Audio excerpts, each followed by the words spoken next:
ಹರಿ ಓಂ. ಎಲ್ಲರಿಗೂ ನಮಸ್ಕಾರಗಳು. ಎಲ್ಲರ ಪರವಾಗಿ ಗುರುದೇವರಿಗೆ ಮತ್ತೊಮ್ಮೆ ನಮಸ್ಕಾರಗಳನ್ನು ಸಲ್ಲಿಸಿ ಅವರ ಅಪ್ಪಣೆಯಂತೆ ಇವತ್ತಿನ ವ್ಯಾಖ್ಯಾನ ಪ್ರಾರಂಭ. ಗುರುವೇ ಸರ್ವಲೋಕಾನಾಂ ವಿಷಜೇ ಭವರೋಗಿಣಾಂ ನಿಧಯೇ ಸರ್ವವಿದ್ಯಾನಾಂ ಶ್ರೀ ದಕ್ಷಿಣಾಮೂರ್ತಯೇ ನಮಃ. ಸದಾಶಿವಸಮಾರಂಭಾಂ ಶ್ರೀಶಂಕರಾಚಾರ್ಯ ಮಧ್ಯಮಾಂ ಅಸ್ಮದಾಚಾರ್ಯಪರ್ಯಂತಾಂ ವಂದೇ ಗುರುಪರಂಪರಾಂ. ಓಂ ನಮೋ ಭಗವತೆ ವಿರಾಜೇಶ್ವರಾಯ. ಓಂ ಶ್ರೀ ಗಣೇಶಾಯ ನಮಃ. ಓಂ ಮಹಾಸರಸ್ವತ್ಯೈ ನಮಃ. ವಸುದೇವಸುತಂ ದೇವಂ ಕಂಸಚಾಣೂರಮರ್ದನಂ ದೇವಕೀ ಪರಮಾನಂದಂ ಕೃಷ್ಣಂ ವಂದೇ ಜಗದ್ಗುರುಂ. ಮೂಕಂ ಕರೋತಿ ವಾಚಾಲಂ ಪಂಗುಂ ಲಂಘಯತೆ ಗಿರಿಂ ಯತ್ಕೃಪಾತಮಹಂ ವಂದೇ ಪರಮಾನಂದಮಾಧವಂ. ನಾರಾಯಣಂ ನಮಸ್ಕೃತ್ಯ ನರಂ ಚೈವ ನರೋತ್ತಮಂ ದೇವೀಂ ಸರಸ್ವತೀಂ ವ್ಯಾಸಂ ತತೋ ಜಯಮುದೀರಯೇತ್. 4ನೇ ಅಧ್ಯಾಯ ಜ್ಞಾನಕರ್ಮ ಸನ್ಯಾಸ ಯೋಗ. 17ನೇ ಶ್ಲೋಕಕ್ಕೆ ಹೋದ ವಾರ ಬಂದಿತ್ತು. ಮಹಾಪುರುಷರ ಟೀಕೆ ಮತ್ತು ವ್ಯಾಖ್ಯಾನಗಳು ಏನಿದೆ ಅಂತ.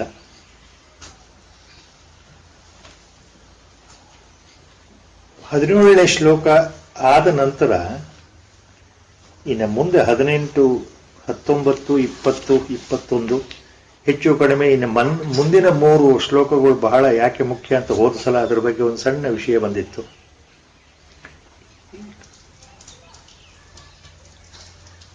ಕರ್ಮಗತಿಯ ಬಗ್ಗೆ ಭಗವಂತ ಇಲ್ಲಿ ಒಂದು ಸೂಚನೆ ಕೊಡ್ತಾ ಇದ್ದಾನೆ. ನಿಜವಾದ ಕರ್ಮ ರಹಸ್ಯದ ಬಗ್ಗೆ ಒಂದು ಸೂಚನೆ ಕೊಡ್ತಾ ಇದ್ದಾನೆ ಈ ಶ್ಲೋಕಗಳಲ್ಲಿ. ಈ ಸೂಚನೆಯಿಂದ ಅರ್ಥ ಆಗುವ ವಿಷಯ ಏನು ಅಂತಂದ್ರೆ, ಮುಖ್ಯವಾಗಿ ನಾವು ಮಾಡತಕ್ಕಂಥದ್ದು ನಮ್ಮ ಅಧ್ಯಾತ್ಮ ಪ್ರಯಾಣ ಯಾವ ರೀತಿಯಲ್ಲಿ ಇರಬೇಕು ಅನ್ನೋದಕ್ಕೆ ಪ್ರಾರಂಭಿಕ ಹಂತದಲ್ಲಿ ಬಹಳ ಸುಲಭವಾಗಿ ಮಾಡತಕ್ಕಂಥದ್ದು ಯಾವುದು ಅಂದ್ರೆ ಕರ್ಮಯೋಗ. ಗುರುಗಳು ಯಾವಾಗಲೂ ಹೇಳ್ತಾ ಇದ್ದಿದ್ದು ಮಾತು. ಆಧ್ಯಾತ್ಮ ಮಾರ್ಗದಲ್ಲಿ ಕರ್ಮಯೋಗ ಸರಿಯಾಗಿ ಪಾಲನೆ ಮಾಡೋ ಮನಸ್ಸು ಭಗವಂತನಿಂದನೇ ಬಂದಿರತಕ್ಕಂಥ ಪ್ರೇರಣೆಯಿಂದ ಬಂದು ಗುರು ಅನುಗ್ರಹದಿಂದ ಅದು ಸರಿಯಾದ ರೀತಿಯಲ್ಲಿ ನಡೆದರೆ ಅದು ಜ್ಞಾನಕ್ಕೆ ಹೇತುವಾಗುತ್ತೆ ಅಂತ ಭಗವದ್ಗೀತೆಯ ಮೂಲ ತತ್ವ. ಕರ್ಮಯೋಗ ನಿಜವಾದ ಅರ್ಥದಲ್ಲಿ ತಿಳ್ಕೊಳ್ಬೇಕು ಅಂತ. ಅದಕ್ಕೆ ಸೂಚನೆಯಾಗಿ 2ನೇ ಅಧ್ಯಾಯದಿಂದಲೂ 3ನೇ ಅಧ್ಯಾಯದಲ್ಲೂ ಹೇಳಿರ್ತಕ್ಕಂಥ ವಿಷಯಗಳನ್ನೇ ಇಟ್ಟುಕೊಂಡು ಭಗವಂತ ಬೇರೆ ಬೇರೆ ಶ್ಲೋಕಗಳಲ್ಲಿ ಬೇರೆ ಬೇರೆ ರೀತಿಯಲ್ಲಿ ಇಡೀ ಭಗವದ್ಗೀತೆಯಲ್ಲಿ ಹೆಚ್ಚು ಒತ್ತು ಕೊಟ್ಟಿರುವುದು ಕರ್ಮಯೋಗದ ಬಗ್ಗೆ, ಕರ್ಮ ಸಿದ್ಧಾಂತದ ಬಗ್ಗೆ ಅಥವಾ ಕರ್ಮ ರಹಸ್ಯದ ಬಗ್ಗೆ.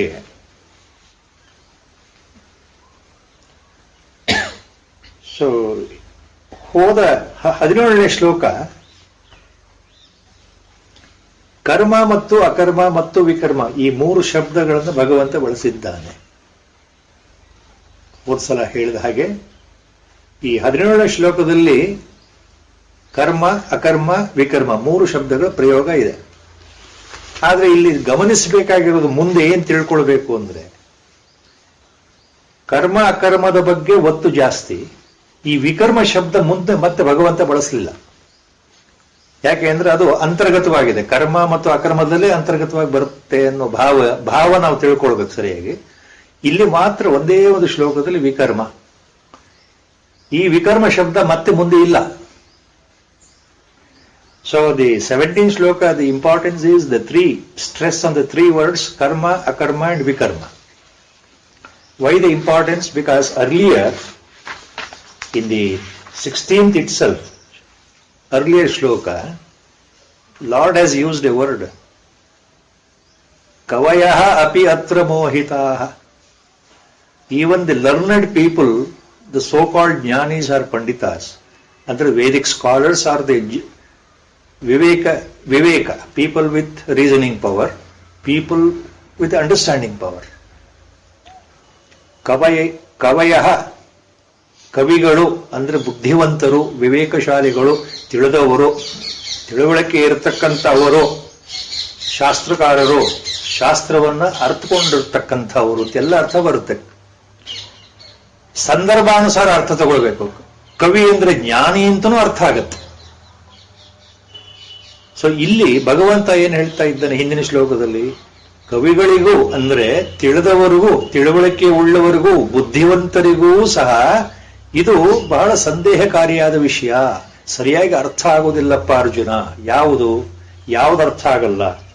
ಕರ್ಮ ಅಂದ್ರೇನು, ಅಕರ್ಮ ಅಂದ್ರೇನು ಅಂತ ಹೇಳಿರೋದ್ರಿಂದ ಕಿಂ ಕರ್ಮ ಕಿಂ ಅಕರ್ಮ, what is action, what is inaction, this is very difficult for even the scholars to understand.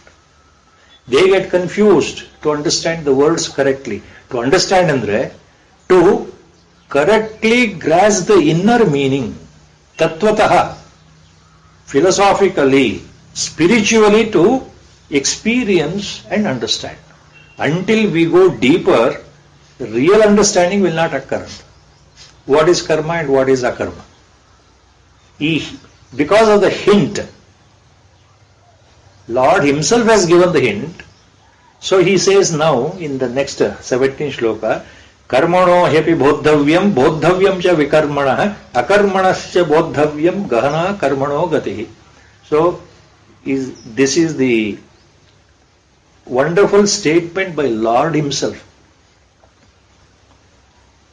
Karmano hepi bodhavyam bodhavyam cha vikarmanah akarmanascha bodhavyam gahana karmano gatihi. Now the second charana, last part in this shloka, is very important. Our Gurudev was once referring to this.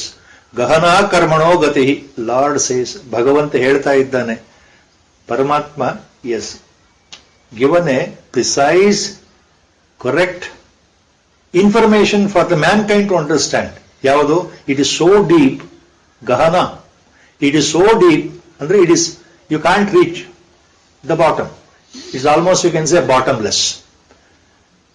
Ocean, we go deeper and deeper and deeper, you can dive. Somewhere after 1 mile or 2 miles, the bottom we may reach. But there are areas, even the scientists say, in the Pacific Ocean area, there are crevices and this thing where the depth is so deep, the human, even the submarines and robots, even they have not ventured to reach to that level. ಸಮುದ್ರದ ಆಳ, ಸಾಗರದ ಆಳ ನಮಗೆ ಗೊತ್ತಿಲ್ಲ ಸರಿಯಾಗಿ ಎಷ್ಟಿದೆ ಅಂತ. ಅದು ಗಹನ, ವೆರಿ ಡೀಪ್. ಕರ್ಮಣೋ ಗತಿ, ಕರ್ಮಣ ಗತಿ ಗಹನ. ಕರ್ಮಗತಿ ತುಂಬಾ ಆಳವಾಗಿದೆಯಪ್ಪ, ರಹಸ್ಯವಾಗಿದೆ. It is so secret, it cannot be understood, it cannot be explain easily ಅಂತ. It can be experienced. ಅಂದ್ರೆ ಭಗವಂತ ಇಲ್ಲಿ ನಮಗೆ ಏನ್ ಸೂಚನೆ ಕೊಡ್ತಾ ಇದ್ದಾನೆ ಅಂದ್ರೆ, ನೀವು ಎಷ್ಟೇ ಪ್ರಯತ್ನ ಪಟ್ಟರು, ಅರ್ಥ ಮಾಡ್ಕೊಂಡೆ ಇದು ಅರ್ಥ ಆಯಿತು ಅಂತ ತಿಳ್ಕೊಂಡ್ರು, ದೊಡ್ಡವರು ಉತ್ತರ ಕೊಟ್ಟಿದ್ದಾರೆ, ಇದಕ್ಕೆ ದೊಡ್ಡವರ ಕಡೆಯಿಂದ ಮಹಾಪುರುಷರು ಇದಕ್ಕೆ ಈ ರೀತಿ ವ್ಯಾಖ್ಯಾನ ಬರೆದಿದ್ದಾರೆ, ಈ ರೀತಿ ಭಾಷ್ಯವನ್ನು ಬರೆದಿದ್ದಾರೆ, ನಮ್ಮ ಗುರುಗಳು ಹೀಗೆ ಹೇಳಿದ್ದಾರೆ, ನನಗೆ ಅರ್ಥ ಆಗಿದೆ, ಕರ್ಮ ಅಂದ್ರೇನು, ಅಕರ್ಮ ಅಂದ್ರೇನು, ವಿಕರ್ಮ ಅಂದ್ರೇನು ನನ್ಗೆ ಗೊತ್ತಾಗಿದೆ ಅನ್ನೋದಲ್ಲ. ಅಂದ್ರೆ ಅಷ್ಟು ಆಳವಾಗಿದೆ ಅಂತ. ಸಂದರ್ಭಕ್ಕೆ ತಕ್ಕ ಹಾಗೆ ಅರ್ಥಗಳ ವ್ಯತ್ಯಾಸ ಆಗತ್ತೆ ಅಂತ ಭಗವಂತ ಹೇಳ್ತಾರೆ. ನೀವು ಯಾವುದೋ ಒಂದು ಸಮಯದಲ್ಲಿ ತಿಳ್ಕೊಂಡ ಅರ್ಥ ಮತ್ತೊಂದು ಸಮಯಕ್ಕೆ ಅದು ಬರ್ಲಿಕ್ಕಿಲ್ಲ, ಅದಕ್ಕೂ ಹೆಚ್ಚಿಂದಿರಬಹುದು ಅನ್ನೋ ಅರ್ಥ. ಗಹನಾ ಕರ್ಮಣೋ ಗತಿ. So you have to understand means ultimately what it means. You have to understand what is karma, we have to understand what is akarma, we have to understand what is vikarma. Now the common definition, including Acharya Shankara, all Acharyas and Mahapurushas, there are number of ways of interpretation, karma, akarma and vikarma. The most common interpretation, we will take up that first. Very easy, because we have to remember that first, the starting point. What is a common interpretation, definition? ಕರ್ಮ ಅಂತಂದ್ರೆ ಕೆಲಸಗಳನ್ನ ಮಾಡೋದು, ಕಾರ್ಯಗಳನ್ನ ಮಾಡ್ತಾ ಇರೋದು, action. ಕರ್ಮ means action. ಸುಮ್ಮನೆ ಕೂತ್ಕೊಳ್ಳದೆ ಯಾವ್ದಾದ್ರು ಒಂದು ಕರ್ಮವನ್ನ, ಯಾವ್ದಾದ್ರು ಒಂದು ಕೆಲಸವನ್ನು ಮಾಡ್ತಾ ಇರೋದು ಅಂತ ಬೇಸಿಕ್ ಡೆಫಿನಿಷನ್. ಆಪೋಸಿಟ್ ಅಕರ್ಮ ಅಂತಂದ್ರೆ ಏನೂ ಮಾಡದೇ ಇರೋದು ಅಂತ. ಸುಮ್ಮನೆ ಕೂತ್ಕೊಳ್ಳೋದು ಅಂತ. ಅಂದ್ರೆ ನೈಷ್ಕರ್ಮ್ಯ ಸ್ಥಿತಿ.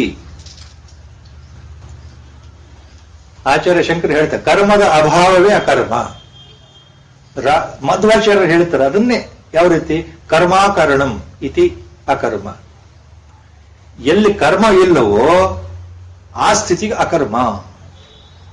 ಕರ್ಮದ ಅಭಾವವೇ ಅಕರ್ಮ. ಮಧ್ವಾಚಾರ್ಯರು ಆಚಾರ್ಯ ಶಂಕರರು ಒಂದೇ ರೀತಿಯಲ್ಲಿ ಹೇಳ್ತಾ ಇದ್ದಾರೆ. ಅವರು ಕರ್ಮಾಕರಣಂ ಅಂತ ಮಧ್ವಾಚಾರ್ಯರು ಅದನ್ನು ಹೇಳಿದರೆ ಅಕರ್ಮ ಡೆಫಿನೇಷನ್, ಆಚಾರ್ಯರು ಸಿಂಪಲ್ ಕರ್ಮದ ಅಭಾವ ಅಂತ ಹೇಳಿಬಿಟ್ರು. ಇದು basic definition. Karma akarma, action in action, easy to follow. ವಿಕರ್ಮ ಇದೊಂದು ಶಬ್ದ ಇದೆಯಲ್ಲ, ಕರ್ಮಣೋ ಹಪಿ ಬೋದ್ಧವ್ಯಂ ಚ ವಿಕರ್ಮಣ ಅಕರ್ಮಣಶ್ಚ ಬೋದ್ಧವ್ಯಂ ಗಹನ ಕರ್ಮಣೋ ಗತಿ. ವಿಕರ್ಮ ಅಂದ್ರೆ ಏನು? Common definition. We have to remember that first correctly. Vikarma, most of the Vyakhyanakaras, Vrittikaras and commentators, they have made the point in a common way. Vikarma means Nishiddha Karma. Majority Mahapurushas have come to that conclusion. Lord here means, Vikarma means Nishiddha Karma. Nishiddha means ಶಾಸ್ತ್ರಕ್ಕೆ ಅನುಗುಣವಾಗದೆ ಇರತಕ್ಕಂಥದ್ದು. ನಮ್ಮ ಸಂಪ್ರದಾಯಗಳಿಗೆ, ನಮ್ಮ ವರ್ಣಾಶ್ರಮ ಧರ್ಮಕ್ಕೆ ಯಾವುದು ಸಮ್ಮತ ಅಲ್ಲವೋ, ವೇದಗಳಿಗೆ ಯಾವುದು ಸಮ್ಮತ ಅಲ್ಲವೋ ಅದು ಅಂತಹ ಕರ್ಮಗಳು, ಅದು ನಿಷಿದ್ಧ ಕರ್ಮಗಳು. ಯಾವುದನ್ನು ನಾವು ಮಾಡಬಾರದು ಅಂತ injunction. The saying is there, tradition is there, the law is there. That when we do it, that becomes vikarma. ನಿಷಿದ್ಧ ಕರ್ಮಗಳ ಆಚರಣೆ ವಿಕರ್ಮ.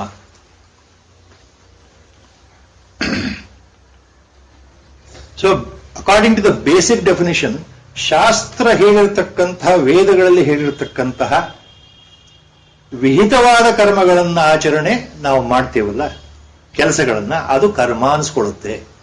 ಇಲ್ಲಿ ಶಾಸ್ತ್ರವಿಹಿತ ಕರ್ಮ ಅಂತಂದ್ರೆ ಎರಡೂ ಅರ್ಥ ಇದೆ. ಯಾವುದು? ವರ್ಣ ಅನುಗುಣವಾಗಿ, ಆ ವರ್ಣ ಧರ್ಮಕ್ಕೆ ಅನುಗುಣವಾಗಿ, ಆಶ್ರಮ ಧರ್ಮಕ್ಕೆ ಅನುಗುಣವಾಗಿ ಮಾಡತಕ್ಕಂಥ ಕರ್ಮಗಳು ಕರ್ಮ. ಅಂದ್ರೆ ಈ 4 ವರ್ಣಗಳಿಗೆ ಯಾವ ಯಾವ ಕರ್ಮಗಳನ್ನ ವೇದಗಳಲ್ಲಿ ಹೇಳಲ್ಪಟ್ಟಿದೆಯೋ, ಬ್ರಾಹ್ಮಣ ವರ್ಣ, ವೈಶ್ಯ ವರ್ಣ, ಕ್ಷತ್ರಿಯ ವರ್ಣ, ಶೂದ್ರ ವರ್ಣ, ಈ ರೀತಿ ವರ್ಣಗಳಿಗೆ ಸಂಬಂಧಪಟ್ಟ ಕರ್ಮಗಳು. ಆಮೇಲೆ ಅವರವರ ಆಶ್ರಮಕ್ಕೆ ಸಂಬಂಧ, ಅಂದ್ರೆ ಬ್ರಹ್ಮಚಾರಿ ಬಾಲ್ಯಾವಸ್ಥೆ ಅಂದ್ರೆ ಕೌಮಾರಾವಸ್ಥೆ, ಅವನು ಬ್ರಹ್ಮಚಾರಿಯಾಗಿ ಅವನು ಓದ್ತಾ ಇರ್ತಾನೆ ಗುರುಕುಲದಲ್ಲಿ. ಬ್ರಹ್ಮಚಾರಿ ಅವನದೇ ಕೆಲವು ಧರ್ಮ ಇದೆ, ಆ ಧರ್ಮಗಳು ಸಾಮಾನ್ಯ ಕರ್ಮಗಳಾಗುತ್ತೆ. ಗೃಹಸ್ಥ ಆತಂದೇ ಕೆಲವು ವಿಶೇಷ ಧರ್ಮಗಳಿದೆ. A householder has certain duties, they form the karmas of the householder only. The karma of a householder ಅಂದ್ರೆ the dharma of the householder cannot become a dharma of a bachelor ಅಂತ ಬ್ರಹ್ಮಚಾರಿ. Similarly sanyasi, sanyasa dharma. Dharma are the karmas enshrined for a householder should not be perform by a sanyasi. ಸನ್ಯಾಸಿ ಧರ್ಮಕ್ಕೆ ಅನುಗುಣವಾಗಿರ್ತಕ್ಕಂಥ ಕೆಲವು ಕರ್ಮಗಳಿದೆ, ಅದು ಸನ್ಯಾಸಿಗಳೇ ಮಾಡಬೇಕು, ಅದನ್ನು ಗೃಹಸ್ಥರು ಮಾಡೋ ಹಾಗಿಲ್ಲ. ರಂಗಪ್ರಿಯ ಸ್ವಾಮಿಗಳು ಇದಕ್ಕೆ ಉದಾಹರಣೆ ಕೊಟ್ಟು ಹೇಳ್ತಾರೆ ವ್ಯಾಖ್ಯಾನದಲ್ಲಿ. ಒಂದು ಉದಾಹರಣೆ ಏನು ಅಂದ್ರೆ, ಕರ್ಮ ಅಂದ್ರೆ ಏನು ಅಂದ್ರೆ, ಈಗ ಸಣ್ಣ ಉದಾಹರಣೆ ಕೊಡ್ತಾರೆ, ಬಹಳ ಸಿಂಪಲ್ ಉದಾಹರಣೆ. ಎಲೆ ಅಡಿಕೆ ತಿನ್ನೋದು ಸಾಧಾರಣ ಎಲ್ಲರಿಗೂ ಗೊತ್ತು. Chewing betel leaf and betel nut. Now that is strictly avoided for a sannyasi. But a householder can use it. ತಾಂಬೂಲ ಚವರ್ಣ ಗೃಹಸ್ಥರಿಗೆ ಇದೆ, ಸನ್ಯಾಸಿಗಳಿಗೆ ನಿಷಿದ್ಧ. ಹಾಗೆ ಕರ್ಮಗಳು ವರ್ಣಾಶ್ರಮಕ್ಕೆ ಧರ್ಮಕ್ಕೆ ಅನುಗುಣವಾಗಿ, ಶಾಸ್ತ್ರಕ್ಕೆ ಅನುಗುಣವಾಗಿ ಬರ್ತಕ್ಕಂಥದ್ದು ಅವು ಕರ್ಮಗಳು. ಇದನ್ನ ಬಿಟ್ಟು ನೀವು ಇದಕ್ಕೆ ವಿರುದ್ಧವಾಗಿ ಮಾಡ್ತೀನಿ ಅಂದ್ರೆ ಆವಾಗ ಅದು ವಿಕರ್ಮ ಆಗತ್ತೆ. ರಂಗಪ್ರಿಯ ಸ್ವಾಮಿಗಳು ಹೇಳ್ತಾರೆ, ಯಾವುದು ನಾವು ಮಾಡಬಾರದು ಅದನ್ನು ನಾವು ಮಾಡಿದರೆ ಆಗ ಅದು ವಿಕರ್ಮ ಆಗುತ್ತೆ, ನಿಷಿದ್ಧ ಕರ್ಮ ಆಗುತ್ತೆ. What I am not suppose to do according to my dharma, according to varna or ashrama dharma, if I do it. Same example, a sannyasi is not supposed to do so many things as when compared to householder. If a sannyasi does all the work or lives the way householder lives, then he cannot be called sannyasi because he is doing vikarma. And vice versa. ಈ ರೀತಿ ಕರ್ಮ ಮತ್ತು ಅಕರ್ಮ ವಿಕರ್ಮದ ವ್ಯಾಖ್ಯಾನ ಇದೆ. ಆಚಾರ್ಯ Ramanuja gives another interpretation. ಈಗ ಆಚಾರ್ಯ ರಾಮಾನುಜರು ಏನು ಹೇಳ್ತಾರೆ, ಕರ್ಮ ಅಂದ್ರೆ ನಮ್ಮ ಪರಮ ಪುರುಷಾರ್ಥ ಏನಿದೆ ಜೀವನದಲ್ಲಿ, ಧರ್ಮ, ಅರ್ಥ, ಕಾಮ, ಮೋಕ್ಷ, ಇಮ್ಯಾನ್ಸಿಪೇಷನ್, ಲಿಬರೇಷನ್, ಮುಕ್ತಿ, ಆ ಪರಮ ಪುರುಷಾರ್ಥ, ಆ ಮೋಕ್ಷಕ್ಕೆ ಯಾವುದು ಹಿತಕಾರಿಯಾಗುತ್ತೋ, ಮೋಕ್ಷವನ್ನು ಹೊಂದಲು ನಾವು ಏನು ಮಾಡಬೇಕೋ ಅದನ್ನು ಮಾಡಿದರೆ ಅದು ನಿಜವಾದ ಕರ್ಮ ಅನಿಸ್ಕೊಳ್ಳುತ್ತೆ. ಸೊ ಮೋಕ್ಷಕ್ಕೆ ಹೇತುವಾಗಿರ್ತಕ್ಕಂತಹ, ಮೋಕ್ಷವನ್ನು ಪಡೀಲಿಕ್ಕೆ ಸಾಧಕವಾಗಿರ್ತಕ್ಕಂತಹ, ಅನುಕೂಲವಾಗಿರ್ತಕ್ಕಂತಹ ಕಾರ್ಯಗಳಿಗೆ ಕರ್ಮ. ಇಂಟರ್ಪ್ರಿಟೇಷನ್ ಬೈ ಆಚಾರ್ಯ ರಾಮಾನುಜ ಅವ್ರು ಹೇಳೋದು. So keep in the mind how variations are there in interpretations. ಮೋಕ್ಷಕ್ಕೆ ಅನುಗುಣವಾಗಿ ನಾವು ಯಾವ್ಯಾವ ಕರ್ಮಗಳನ್ನು ಮಾಡ್ತೀವೋ ಅವಕ್ಕೆ ನಿಜವಾದ ಕರ್ಮ ಅಂತ ಹೆಸರು. That is the goal of the life and we should do that and that should be called as karma. ಅದು ಅವರ ಇಂಟರ್ಪ್ರಿಟೇಷನ್, Acharya Ramanuja. And akarma, long back, last week only it was told. Akarma means, now, he says, sumne irodu ಒಂದು ಅರ್ಥ ಏನು? Ultimately it refers to ಆತ್ಮಜ್ಞಾನ only. Last time it was referred. ಅಕರ್ಮ means, ಕರ್ಮರಹಿತವಾದ ಸ್ಥಿತಿ ಅಂದ್ರೆ ಅಲ್ಲಿ ಕರ್ಮ ಬಂಧನವೇ ಇಲ್ಲ. ಕರ್ಮ ಮಾಡ್ಲಿಕ್ಕೆ ಅಲ್ಲಿ ಯಾರೂ ಇಲ್ಲ. ಒಬ್ಬ ವ್ಯಕ್ತಿ ಜ್ಞಾನವನ್ನು ಹೊಂದಿದ ಮೇಲೆ, ಅವನು ಜ್ಞಾನಿಯಾದ ಮೇಲೆ, ಶರೀರ ಭಾವ ಬಿಟ್ಟ ಮೇಲೆ, ನಾನು ಈ ಶರೀರ ಅಲ್ಲ ಅಂತ ಅನುಭವಕ್ಕೆ ಬಂದ ಮೇಲೆ ಎಲ್ಲಿ ಬಂತು ಆತನಿಗೆ ಕರ್ಮ? ಅಲ್ಲಿ ನಾನು ಅನ್ನೋ ಭಾವವೇ ಇಲ್ವಲ್ಲ. ಆದ್ರಿಂದ ಆ ಅರ್ಥದಲ್ಲಿ ರಾಮಾನುಜರು ಏನ್ ಹೇಳ್ತಾರೆ, ಅಕರ್ಮ ರಿಯಲಿ ಮೀನ್ಸ್ ಆತ್ಮಜ್ಞಾನ ಸ್ಥಿತಿ. Keep all these things in the mind very slowly.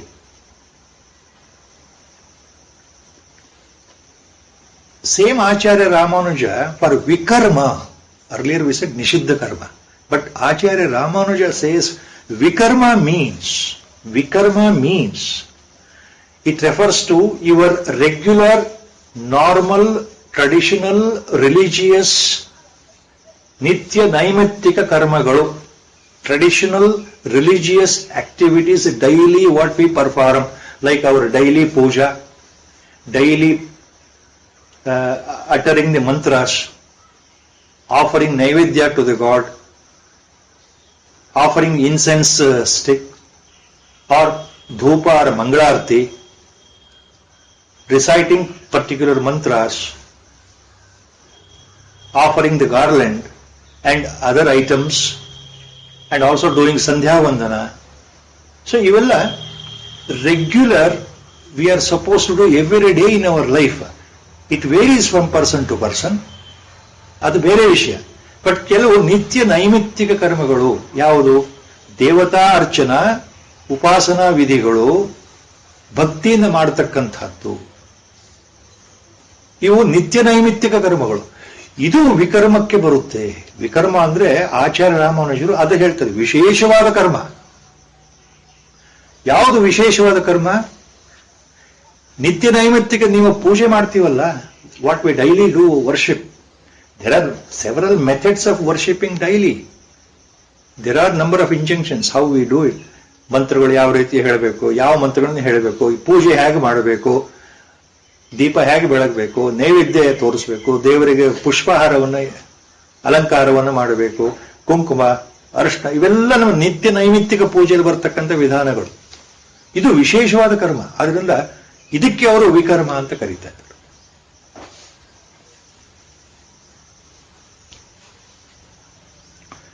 The other interpretation now, what is karma? The other interpretation is karma means what? ಕಾಯ ವಾಚ ಮನಸ, ಶರೀರದಿಂದಾಗಲಿ ಮನಸ್ಸಿನಿಂದಾಗಲಿ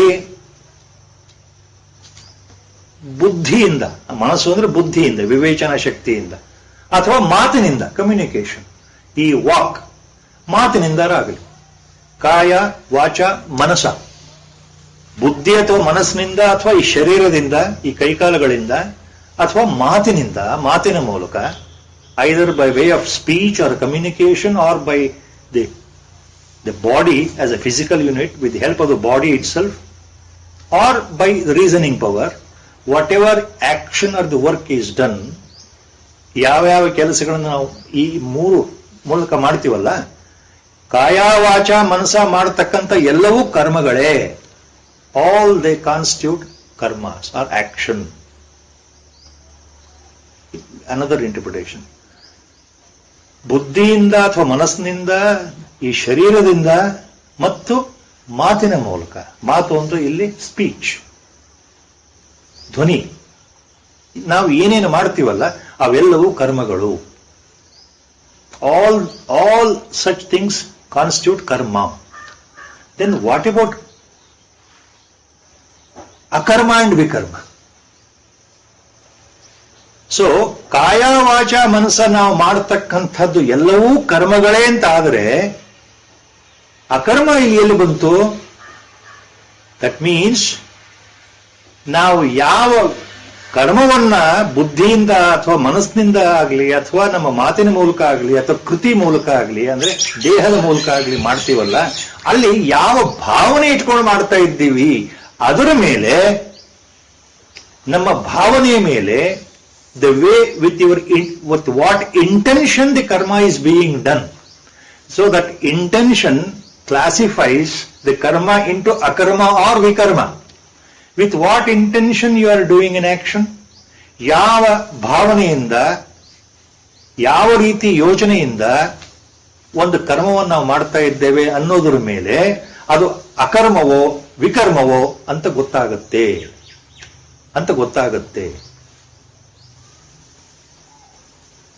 ಇದು ಅನದರ್ ಇಂಟರ್ಪ್ರಿಟೇಷನ್. ಇದು ಹೇಗೆ ಅರ್ಥ ಮಾಡ್ಕೊಳ್ಬೇಕು? ಇದಕ್ಕೆ ಒಂದು ಉದಾಹರಣೆ.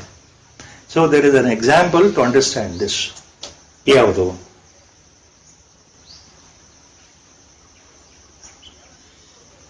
ಒಂದು ದೇವತಾ ಪೂಜೆ, ಒಂದು ದೇವತಾ ಅನುಷ್ಠಾನ ಅಥವಾ ಒಂದು ತಪಸ್ಸು ನಾವು ಒಳ್ಳೆ ಭಾವನೆಯಿಂದ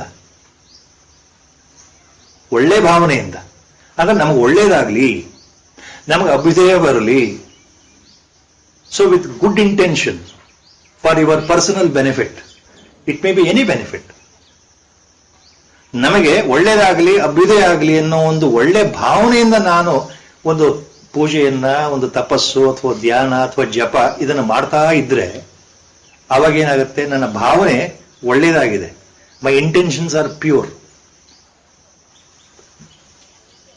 ಸೊ ಅವಾಗ ಅದೇನಾಗುತ್ತೆ? They are the karmas only.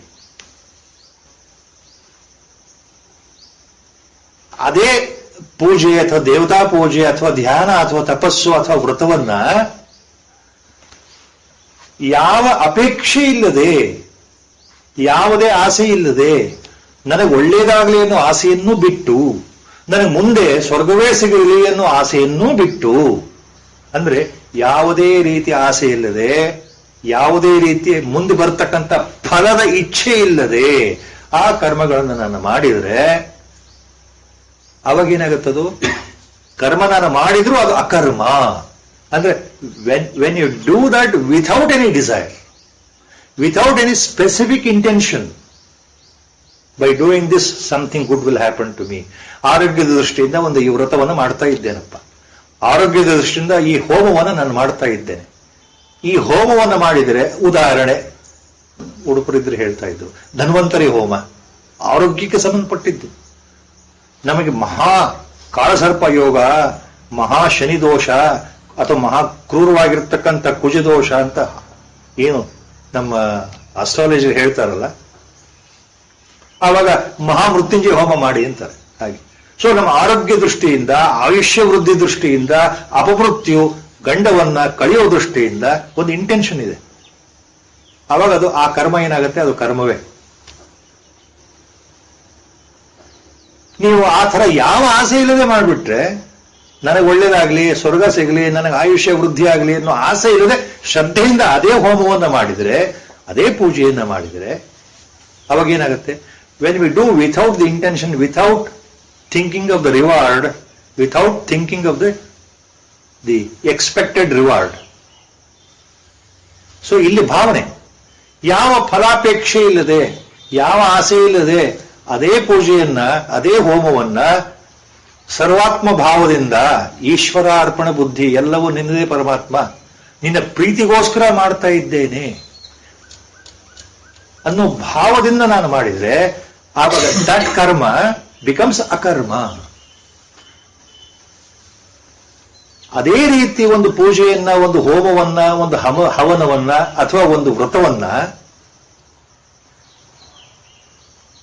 ಒಬ್ಬರು ಒಳ್ಳೇದಾಗ್ತಾ ಇದೆ, ಒಬ್ಬರು ಮುಂದೆ ಹೋಗ್ತಾ ಇದ್ದಾರೆ, ನನಗೆ ಅವರು ಶತ್ರುಗಳಾಗಿದ್ದಾರೆ, ಅವ್ರನ್ನ ಹೇಗಾದ್ರೂ ಮಾಡಿ ನನಗೆ ಕೆಳಗೆ ತಳ್ಳಬೇಕು, ಅವ್ರಿಗೆ ಏನಾದ್ರೂ ಮಾಡಿ ತೊಂದರೆ ಆಗಬೇಕು, ಅವ್ರ ಕೆಳಗೆ ಬರಬೇಕು, ಆಕೆ ಅವ್ರ ಮೇಲಿದ್ದಾರಲ್ಲ, ಅವರಿಂದ ನಂಗೆ ತೊಂದರೆ ಇದೆ, ಅವ್ರನ್ನ ಕೆಳಗಡೆ ತಳ್ಳಿದ್ರೆ, ಅವರಿಗೆ ಅಧಪತನವಾದ್ರೆ, ಅವರು ನಾಶವಾದ್ರೆ, ಅವರಿಗೆ ತೊಂದರೆ ಆದರೆ, ಅವರ ಆರೋಗ್ಯ ಗಂಭೀರವಾಗಿ ಕೆಟ್ಟು ಹೋದ್ರೆ ನನಗೆ ಒಳ್ಳೇದಾಗತ್ತೆ.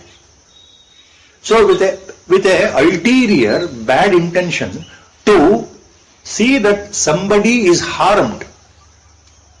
When I do specific vrata or homa or tapas or havana, that is exactly what is being done in our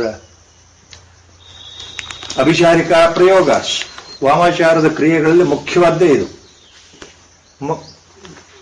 ಮಾರಣ, ಸ್ತಂಭನ, ವಶೀಕರಣ, ಹಾಗೆ ಪ್ರತ್ಯಂಗಿರ ಹೋಮ.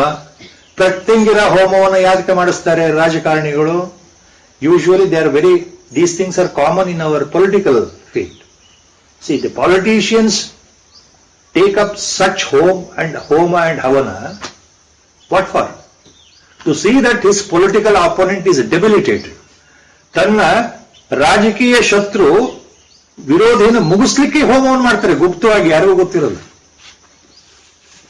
ಸೊ ಅವಾಗ ಅದೇ ಕರ್ಮ ಏನಾಯಿತು? With a bad intention to harm somebody. When I do it, that becomes vikarma. So karma, akarma, vikarma. Another interpretation.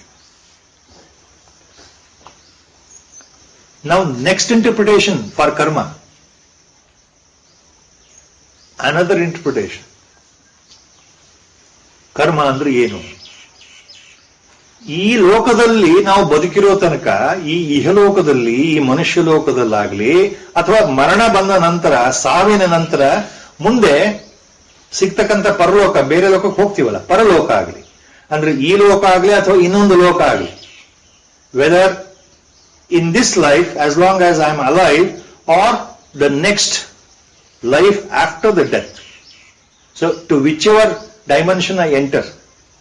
So during this life before death or the life after death,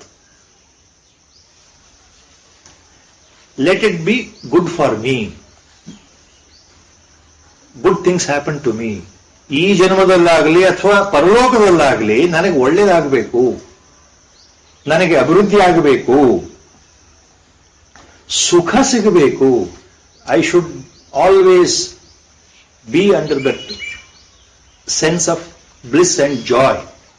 ನನಗೆ ಇಲ್ಲೂ ಸುಖ ಸಿಗಬೇಕು, ಸತ್ತ ನಂತರವೂ ಸುಖ ಸಿಗಬೇಕು, ಅಂದ್ರೆ ಸ್ವರ್ಗ ಪ್ರಾಪ್ತಿ ಆಗಬೇಕು.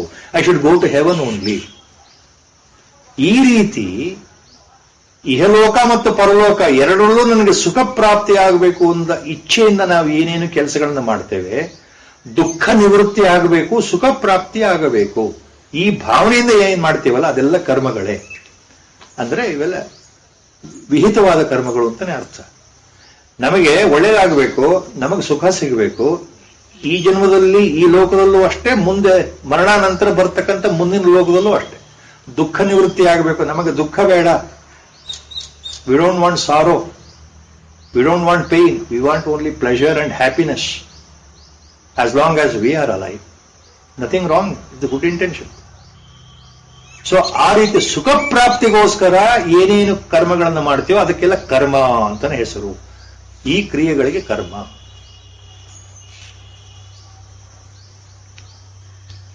ಆದ್ರೆ ನಾವು ಮಾಡತಕ್ಕಂತಹ ಕ್ರಿಯೆಗಳೇನಿದೆ, the actions what we perform now, if it leads to sorrow, ಅದರಿಂದ ದುಃಖ ಪ್ರಾಪ್ತಿಯಾದರೆ ಈ ಜನ್ಮದಲ್ಲೇ ಆಗಲಿ ಅಥವಾ ಮುಂದಿನ ಲೋಕದಲ್ಲಿ ಆಗಲಿ, ಮರಣಾನಂತರ ಅಂದ್ರೆ ನರಕಕ್ಕೆ ಹೋಗುವುದಲ್ಲ, ಸ್ವರ್ಗ ಅಲ್ಲ ನರಕ. ಸೊ ಎಲ್ಲಿ ದುಃಖ ಪ್ರಾಪ್ತಿಯಾಗುತ್ತೋ ಅಂತಹ ಕ್ರಿಯೆಗಳ ಮೂಲಕ ಆ ಕ್ರಿಯೆಗಳಿಗೆ ವಿಕರ್ಮ ಅಂದ್ರೆ ನಿಷಿದ್ಧ ಕರ್ಮಗಳು. ಎಲ್ಲಿ ನಮಗೆ ಸುಖವೂ ಬೇಡ ದುಃಖವೂ ಬೇಡ ಅನ್ನೋ ಸಮಸ್ಥಿತಿ ಇರುತ್ತೋ, ಸಮಭಾವನೆಯಿಂದ ಸಮಸ್ಥಿತಿಯಿಂದ ನಮಗೆ ದುಃಖವೂ ಬೇಡ ಸುಖವೂ ಬೇಡ ಯಾವುದೂ ಬೇಡಪ್ಪ ಪರಮಾತ್ಮ ಅಂತ ನಿರ್ವಿಕಾರ ಸ್ಥಿತಿಯಿಂದ ಸಮಸ್ಥಿತಿಯಿಂದ with a balanced mind, without aspiring either good or bad, without aspiring pleasure or pain, without asking, without demanding, without intending to get anything in life. Let us do the work selflessly. ಸ್ವಾರ್ಥರಹಿತವಾಗಿ ಮಾಡೋದು, ಸ್ವಾರ್ಥರಹಿತವಾಗಿ ಆಸೆಗಳಿಲ್ಲದೆ ಮಾಡತಕ್ಕಂಥ ಕರ್ಮಗಳು ಅಕರ್ಮ ಅಂತ ಅನಿಸ್ಕೊಳ್ಳುತ್ತೆ. See the difference? So many ways of interpretation. That is why Lord says, ಗಹನ ಕರ್ಮಣೋ ಗತಿ. ಈ ಕರ್ಮ ಅನ್ನೋದು ಅರ್ಥ ಯಾಕೆ ಮಾಡೋದು ಕಷ್ಟ ಅಂದ್ರೆ ಅದು ಸರಿಯಾಗಿ ಅರ್ಥೈಸ್ಕೊಳ್ಬೇಕು ಅಂತ. ಆದ್ರೆ ಇಲ್ಲಿ ಏನಂದ್ರೆ ಮುಂದಿನ 2-3 ಶ್ಲೋಕದಲ್ಲಿ ಒಂದು ಉತ್ತರ ಭಗವಂತನೇ ಕೊಟ್ಬಿಟ್ಟಿದ್ದಾನೆ. ಏನ್ ಕೊಟ್ಟಿದ್ದಾನೆ ಅಂದ್ರೆ ನಿಜವಾಗ್ಲೂ ಅಕರ್ಮ ಅಂದ್ರೆ ಏನು, emphasis on akarma, and ultimately he is emphasizing karmayoga only ಅಂತ. ಅಂದ್ರೆ ಅಕರ್ಮ means ultimately Lord is emphasizing as later in the coming shlokas, as later. ಕರ್ಮ ಯೋಗ ಒಂದೇ, ಅದು ಮುಂದೆ ಬರೋ ಶ್ಲೋಕಗಳು. ಅದಕ್ಕೆ ಇಲ್ಲಿ it is only A beginning hint. So ನೋಡಪ್ಪ ಅರ್ಜುನ, ನೀನು ಸರಿಯಾಗಿ ಅರ್ಥ ಮಾಡ್ಕೊಳಪ್ಪ, ಕನ್ಫ್ಯೂಸ್ ಮಾಡ್ಕೊಳ್ಬೇಡ. ಕರ್ಮ ಅಂದ್ರೇನು, ಅಕರ್ಮ ಅಂದ್ರೇನು, ವಿಕರ್ಮ ಅಂದ್ರೇನು. ಯಾಕೆಂದ್ರೆ ಕರ್ಮಗತಿ ಬಹಳ ಕಷ್ಟಪ್ಪ ತಿಳ್ಕೊಳ್ಳೋದು, ಬಹಳ ರಹಸ್ಯವಾಗಿದೆ ಅದು. ಗಹನ ಕರ್ಮಣೋ ಗತಿ.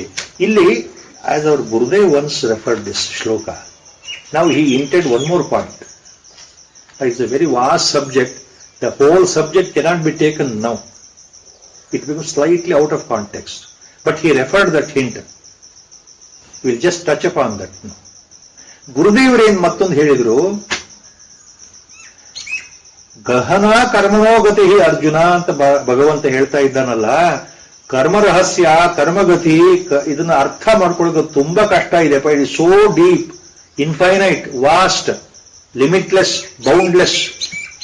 ಯು ಕೆನಾಟ್ ಅಂಡರ್ಸ್ಟ್ಯಾಂಡ್ ಅಂದ್ರೆ is referring to human beings. ಅಜ್ಞಾನ ಸ್ಥಿತಿಯಲ್ಲಿ ನಮಗಿದು ನಿಜವಾಗ್ಲೂ ಅರ್ಥ ಆಗಲ್ಲ ಅಂತ ಯಾಕೆ ಭಗವಂತ ಹೇಳ್ತಾ ಇದ್ದಾನೆ ಅಂದ್ರೆ, ದ ಹೋಲ್ ಕರ್ಮ ರಹಸ್ಯ ಈಸ್ ಹಿಂಟಿಂಗ್ ಇಟ್. ಗಹನ ಕರ್ಮಣೋ ಗತಿ, he is referring to the karma rahasya only.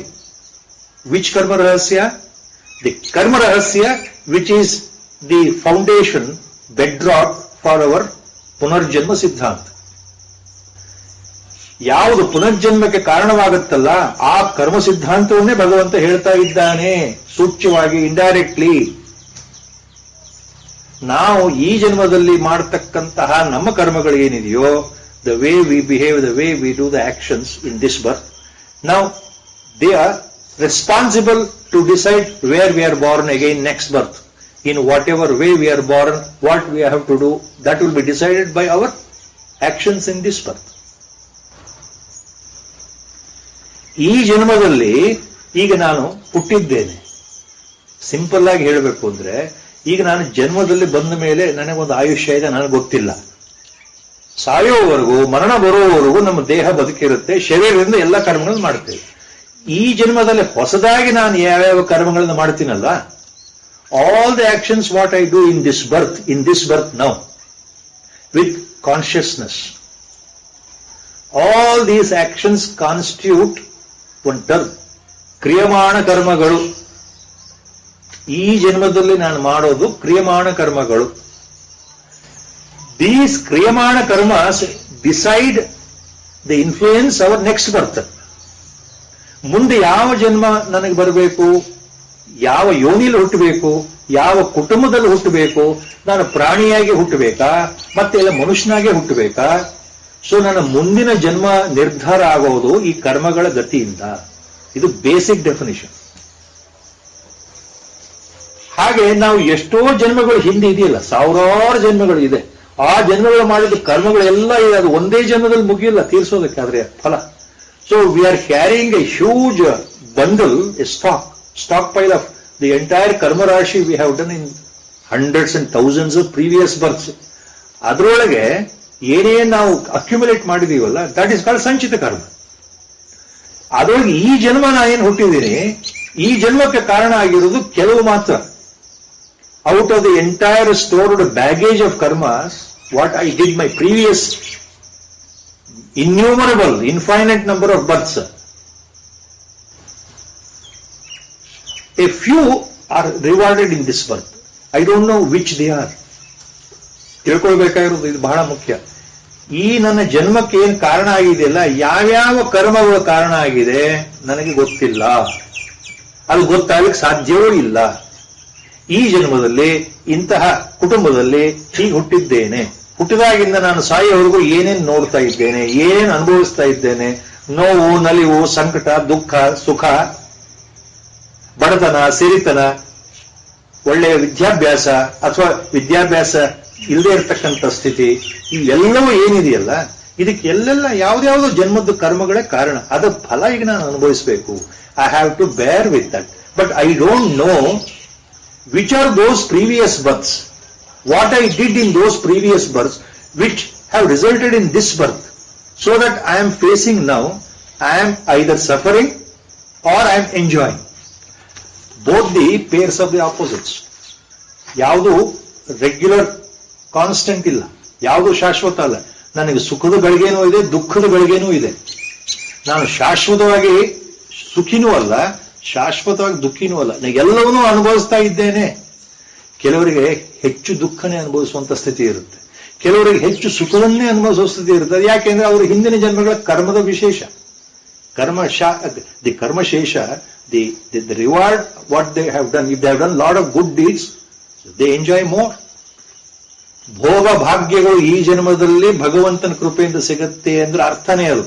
ನಮ್ಮ ಕರ್ಮಗಳು ಅದಕ್ಕೆ ಕಾರಣ. ನಿಜವಾದ ಅರ್ಥದಲ್ಲಿ ಭಗವಂತ ಏನೂ ಕೊಡೋದಿಲ್ಲ. ನಿಜವಾದ ಅರ್ಥದಲ್ಲಿ ಭಗವಂತ ನಮಗೆ ಕೊಡೋದಿಲ್ಲ. ಆದ್ರೆ ವಾಡಿಕೆಯಲ್ಲಿ ನಾವು ಹೇಳ್ತೇವೆ, by as A tradition we say god has given me wealth, god has given me happiness, god has given me pleasure. Is way of talking. Actually it is our own creation. God is impersonal. ಆದ್ರಿಂದ ಕರ್ಮದ ಗತಿ ಬಹಳ ಅರ್ಥ ಮಾಡ್ಕೊಳ್ಳೋದು ಕಷ್ಟ ಅನ್ನೋ ಅರ್ಥ ಇದೆ. ಅಂದ್ರೆ ಈ ಕರ್ಮ ಸಿದ್ಧಾಂತದ ಸೂಚನೆ ಭಗವಂತ ಕೊಡುತ್ತಾ ಇದ್ದಾನೆ. ಇದು ಸತ್ಯವಾದ ಮಾತು. ಯಾವ ಮನುಷ್ಯನಿಗೂ ಕರ್ಮಗತಿ ಅರ್ಥ ಆಗೋದಿಲ್ಲ. ನಮ್ಮ ಯಾವ್ಯಾವ ಜನ್ಮದ ಪ್ರಭಾವ, ಅದರ ಫಲಗಳನ್ನ ಈ ಜನ್ಮದಲ್ಲಿ ಅನುಭವಿಸ್ತಾ ಇದ್ದೇವೆ ನಾವು ಅಂತ ಯಾರಿಗೂ ಅರ್ಥ ಆಗೋದಿಲ್ಲ. ಜ್ಞಾನಾವಸ್ಥೆಯಲ್ಲಿ ಅರ್ಥ ಆಗಬಹುದು. ಜ್ಞಾನಿಗಳಿಗೆ ಗೊತ್ತಾಗುತ್ತೆ, ಸಾಮಾನ್ಯರಿಗೆ, ನಮ್ಮಂಥವರಿಗೆ, ಪ್ರಾಪಂಚಿಕರಿಗೆ, ಲೌಕಿಕರಿಗೆ ಇದು ಅರ್ಥ ಆಗೋಲ್ಲ. ಇದು ಸತ್ಯವಾದ ಮಾತಾದ್ರಿಂದ ಭಗವಂತ ಅದನ್ನೇ ಹೇಳ್ತಾ ಇದ್ದೆ. ನೋಡಪ್ಪ ಅರ್ಜುನ, ಇದು ಅರ್ಥ ಆಗಲ್ಲ. ಕರ್ಮದ ಗತಿ ಏನು, ಕರ್ಮ ರಹಸ್ಯ ಅರ್ಥ ಆಗೋದು ಕಷ್ಟ.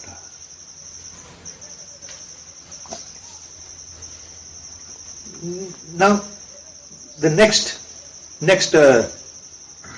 3 ಶ್ಲೋಕಾಸ್ ಆರ್ ಕಂಟಿನ್ಯೂಷನ್, ಬಹಳ ಇಂಪಾರ್ಟೆಂಟ್.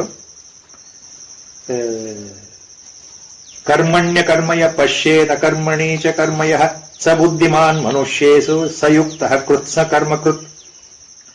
ಕರ್ಮಣ್ಯ ಕರ್ಮ ಕರ್ಮಣಿ ಅಕರ್ಮ ಯ ಪಶ್ಯೇತ್ ಅಕರ್ಮಣಿ ಚ ಕರ್ಮಯ ಸ ಬುದ್ಧಿಮಾನ್ ಮನುಷ್ಯೇಷು ಸಯುಕ್ತ ಕೃತ್ಸ ಕರ್ಮಕೃತ್. ವೆರಿ ಇಂಟ್ರಿಗಿಂಗ್, ವೆರಿ ಪಝಲಿಂಗ್ ಶ್ಲೋಕ, this particular shloka, and even the Vyakhana given by Adi Shankaracharya, if you go through in detail, you will never understand. ಆಚಾರ್ಯ ಶಂಕರರು ಏನು ವ್ಯಾಖ್ಯಾನ ಕೊಟ್ಟಿದ್ದಾರೆ ಅದು ಖಂಡಿತ ಅರ್ಥ ಆಗಲ್ಲ. ಈ ಶ್ಲೋಕದ ಅರ್ಥವನ್ನು ವಿವರಿಸಲಿಕ್ಕೆ ಅವ್ರು ಏನ್ ಹೇಳ್ತಾರೆ ನಮಗೆ ಅರ್ಥವೇ ಆಗಲ್ಲ. ಅಷ್ಟು ಬಹಳ ಕಷ್ಟವಾಗಿದೆ ಶ್ಲೋಕದ ಒಳ ಅರ್ಥ ತಿಳ್ಕೊಳ್ಳೋದು ಅಂತ. ಏನ್ ಹೇಳ್ತಾ ಇದ್ದಾನೆ ಭಗವಂತ? ಎರಡನೇ ಚರಣ ಫಸ್ಟ್ ಅರ್ಥ ಮಾಡ್ಕೊಂಡ್ರೆ ಮೊದಲನೇ ಚರಣ ಅರ್ಥ ಆಗುತ್ತೆ.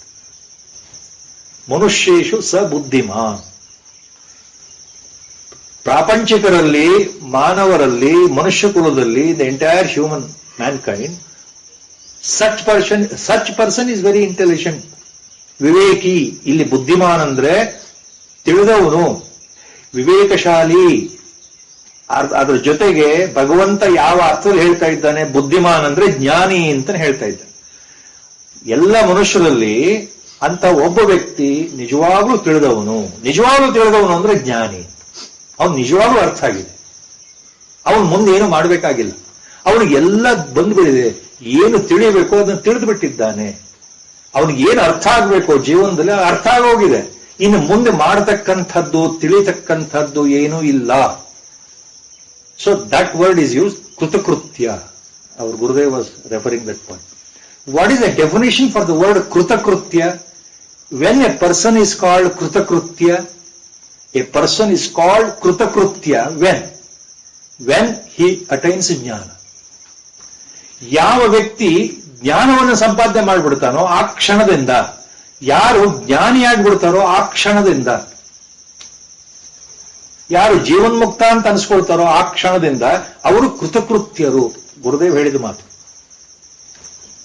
ಕೃತಕೃತ್ಯ ಮೀನ್ಸ್ ಎಲ್ಲವನ್ನು ಮಾಡಿ ಮುಗಿಸಿದವರು ಅಂತ ಅರ್ಥ. ಅಂದ್ರೇನು? ಮತ್ತೆ ಹೊಸದಾಗಿ ಅವರಿಗೆ ಮಾಡಲಿಕ್ಕೆ ಏನೂ ಇಲ್ಲ. ಅಂದ್ರೆ ಅವರಿಗೆ ಯಾವ ಕರ್ಮಗಳೂ ಇಲ್ಲ, ಯಾವ ಕರ್ಮವನ್ನೂ ಮಾಡಬೇಕಾಗಿಲ್ಲ. ಅಂದ್ರೆ ನೈಷ್ಕರ್ಮ್ಯ ಸ್ಥಿತಿ. ಆಚಾರ್ಯ ಸುರೇಶ್ವರಾಚಾರ್ಯರು ಇದನ್ನ ಅವರು ತಮ್ಮ ಒಂದು ಉತ್ತಮವಾದ ಟ್ರೀಟಿಸ್ ಗ್ರಂಥಕ್ಕೆ ಹೆಸರಿಟ್ಟಿದ್ದಾರೆ, ನೈಷ್ಕರ್ಮ್ಯ ಸಿದ್ಧಿ ಅಂತಾನೆ ಇದೆ. The book written by Sureshvaracharya is titled as Naishkarmya Siddhi. ಜ್ಞಾನಿಗಳಿಗೆ ಮಾತ್ರ ಆ ಸಿದ್ಧಿ ಬರುತ್ತೆ, ನೈಷ್ಕರ್ಮ್ಯ ಸ್ಥಿತಿ. A state of actionless nature, no action at all, no karma at all. ಅವರು ಏನೂ ಮಾಡಬೇಕಾಗಿಲ್ಲ. ಹಂಗಂದ್ರೆ ಅರ್ಥ ಏನು? ವಾಟ್ ಡಸ್ ಇಟ್ ಮೀನ್ ಕೃತಕೃತ್ಯ? You mean to say he should simply sit quiet, not even walk, not even sit, not even talk, not even eat, not even breathe? ಅದಲ್ಲ ಅರ್ಥ. It is not like that. ಕೃತಕೃತ್ಯ means he need not do any action. Also it means he can do anything. ಕೃತಕೃತ್ಯ ಅಂದ್ರೆ ಅವರಿಗೆ ಕರ್ಮ ಬಂಧನವಿಲ್ಲ. There is no bondage of karma. There is no good or bad karma which can bind them to samsara, because they have crossed over. They have gone beyond the karma siddhanta. They have gone beyond. Upper limit they have reached. So whatever karmas they do now, after attaining jnana, nothing will bind them, because there is no Punarjanma for A ಜ್ಞಾನಿ. ಜೀವನ್ಮುಕ್ತ ಸ್ಥಿತಿನಲ್ಲಿ ಒಬ್ಬ ಮಹಾತ್ಮರಿಗೆ, ಸಿದ್ಧ ಪುರುಷ ಅಥವಾ ಜ್ಞಾನಿಗೆ ಪುನರ್ಜನ್ಮವೇ ಇಲ್ಲ. ಆದ್ರಿಂದ ಅವರಿಗೆ ಯಾವ ಕರ್ಮ ಬಂಧನವೂ ಇಲ್ಲ. ಆದ್ರಿಂದ ಅವರು ಮಾಡಬೇಕಾಗಿದ್ದು ಏನೂ ಇಲ್ಲ ಅನ್ನೋ ಅರ್ಥ ಅದು. ಆದ್ರಿಂದ ಅವರು ಕೃತಕೃತ್ಯರು. ಅವರು ಮಾಡೋದೆಲ್ಲ ಮಾಡಾಗಿದೆ, ಇನ್ನೇನು ಹೊಸದಾಗಿ there is nothing to achieve. When you have achieved the highest, there is nothing else. That is the point. ಕೃತಕೃತ್ಯ. ಸೊ ಮನುಷ್ಯೇಶು ಸ ಬುದ್ಧಿಮಾನ್. ಅಂತಹ ಕೃತಕೃತ್ಯ ವ್ಯಕ್ತಿ ಜನಗಳಲ್ಲೇ ಮಹಾಬುದ್ಧಿವಂತ, ಅಂದ್ರೆ ಜ್ಞಾನಿಯಪ್ಪ ಅರ್ಜುನ. ಆತನು ಯುಕ್ತ ಕೃತ್ಸ ಕರ್ಮಕೃತ್. ಎಲ್ಲ ಕೆಲಸಗಳನ್ನು, ಎಲ್ಲ ಕರ್ಮಗಳನ್ನು ಅವನು ಮಾಡಿದ್ದಾನೆ ಅಂತ ತಿಳ್ಕೊಂಡ್ಬಿಡಪ್ಪ. ಅವನಿಗೆ ಕರ್ಮ ಬಂಧನವೇ ಇಲ್ಲ. ಅವನಿಗೆ ಇದು ಕರ್ಮ, ಇದು ಅಕರ್ಮ ಅನ್ನೋ ಪ್ರಶ್ನೆನೇ ಇಲ್ಲ ಜೀವನದಲ್ಲಿ. ಅವನು ಎಲ್ಲವನ್ನು ಮುಗಿಸಿದ್ದಾನೆ ಅಂತ ತಿಳ್ಕೊಂಡ್ಬಿಡಪ್ಪ. You think that he has completed all his actions. No more binding action or karma on his part. Such a person is a jnani or a wise. He is a sage. ಯಾರು? ಹೂ? ಅದು ಮೊದಲನೇ ಚರಣ. Who is qualified to be called as a jnani or a sage or a wise man or a krutakritya? A person who sees action in inaction and inaction in action. ಯಾವ ವ್ಯಕ್ತಿ ಕರ್ಮದಲ್ಲಿ ಅಕರ್ಮವನ್ನ ಸರಿಯಾಗಿ ಅರ್ಥೈಸ್ಕೊಳ್ತಾನೋ, ನೋಡ್ತಾನೆ ಅಂದ್ರೆ ತಿಳ್ಕೊಳ್ತಾನೆ. ಕರ್ಮದಲ್ಲಿ ಅಕರ್ಮವನ್ನ ತಿಳ್ಕೊಳ್ಳೋದು, ಕರ್ಮದಲ್ಲಿ ಅಕರ್ಮ ಸ್ಥಿತಿಯನ್ನು ಅರ್ಥೈಸ್ಕೊಳ್ಳೋದು. ಅದೇ ರೀತಿ ಅಕರ್ಮದಲ್ಲಿ ಕರ್ಮವನ್ನು ಅರ್ಥೈಸ್ಕೊಳ್ಳೋದು. ಯಾರು ಅಕರ್ಮದಲ್ಲಿ ಕರ್ಮವನ್ನು ನೋಡ್ತಾರೋ ಕರ್ಮದಲ್ಲಿ ಅಕರ್ಮವನ್ನು ನೋಡ್ತಾರೋ ಅಂತಹ ವ್ಯಕ್ತಿ ಮಹಾಜ್ಞಾನಿ, ಕೃತಕೃತ್ಯ. ಅವನು ಇನ್ನೇನು ಮಾಡಬೇಕಾಗಿಲ್ಲ ಅರ್ಜುನ. ಅವನು ಬಹಳ ಬುದ್ಧಿವಂತ, ಮನುಷ್ಯರಲ್ಲೇ ಬುದ್ಧಿವಂತ. ಸ ಬುದ್ಧಿಮಾನ್ ಯುಕ್ತ ಅಂದ್ರೆ ಜ್ಞಾನಿ. ಅವನು ಅತ್ಯಂತ ವಿವೇಕಶಾಲಿ. ಎಲ್ಲ ಜನಗಳಲ್ಲಿ ಅವನು ಅತಿ ಬುದ್ಧಿವಂತ ಅಂದ್ರೆ ಅವನು ಜ್ಞಾನಿ ಅಂತಾನೆ ಅರ್ಥ, ಭಗವಂತ ಹೇಳ್ತಾರೆ. So the basic interpretation is very confusing here. Now the question starts like this. ಏನು? It looks little contradictory. Lord, ಭಗವಂತ ಹೇಳ್ತಾ ಇರೋದು ನಮಗೆ ಸ್ವಲ್ಪ ಅರ್ಥ ಆಗಲ್ಲ. ಇದು ಅರ್ಥನೇ ಆಗಲ್ಲ.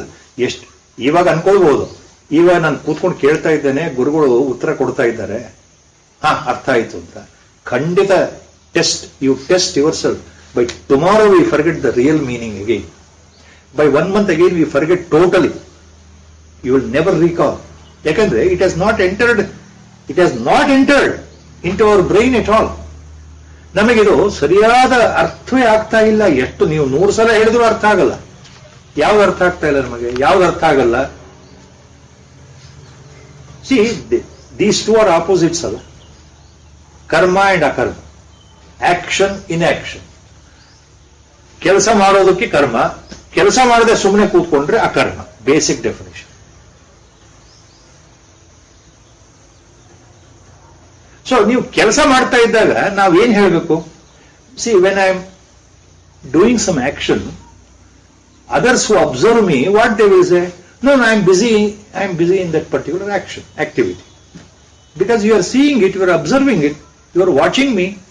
ನೀವು ನಾನು ನೋಡ್ತಾ ಇದ್ದೀರಲ್ಲ, ನಾನು ಯಾವುದೋ ಒಂದು ಕಾರ್ಯ ಮಾಡ್ತಾ ಇರೋದು ನಿಮ್ಮ ಕಣ್ಣಿಗೆ ಬೀಳ್ತಾ ಇದೆ, ಕಿವಿ ಕೇಳ್ತಾ ಇದೆ. ನಿಮಗೇನ್ ಅನ್ಸುತ್ತೆ? ನಾನು ಏನೋ ಒಂದು ಕೆಲಸವನ್ನು ಮಾಡ್ತಾ ಇದ್ದೇನೆ, ಕರ್ಮವನ್ನು ಮಾಡ್ತಾ ಇದ್ದೇನೆ. I am busy in action. You will never say that I am inactive.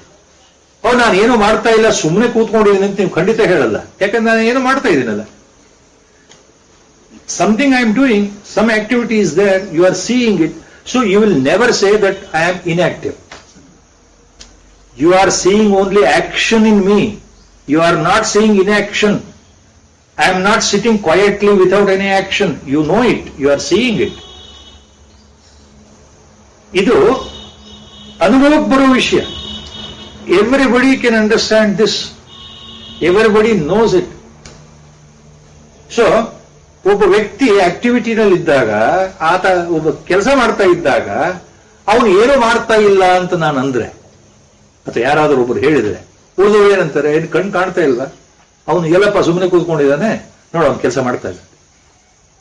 So while doing action, how can you perceive in action? That is a question. ಅಥವಾ when you are sitting quietly without any activity, ಅಕರ್ಮ ಸ್ಥಿತಿ. ಯಾವ ಕರ್ಮವೂ ಇಲ್ಲ, ಸುಮ್ಮನೆ ಕೂತ್ಕೊಂಡಿದ್ದೇನೆ. ಇಲ್ಲಿ activity ಎಲ್ಲಿದೆ? ನೋಡೋವರೆಗೆ ನಮ್ಗೆ ಏನು ಕಾಣ್ತಾ ಇಲ್ವಲ್ಲ. ನಾವೇನು ಹೇಳ್ತೀವಿ? ಅವ್ರು ಸುಮ್ಮನೆ ಕೂತ್ಕೊಂಡಿದ್ದಪ್ಪ, ಯಾವ ಆಕ್ಟಿವಿಟಿ ಮಾಡ್ತಾ ಇಲ್ಲ. He is not showing any activity, he is not showing any karma, he is sitting quietly. So there is ಅಕರ್ಮ.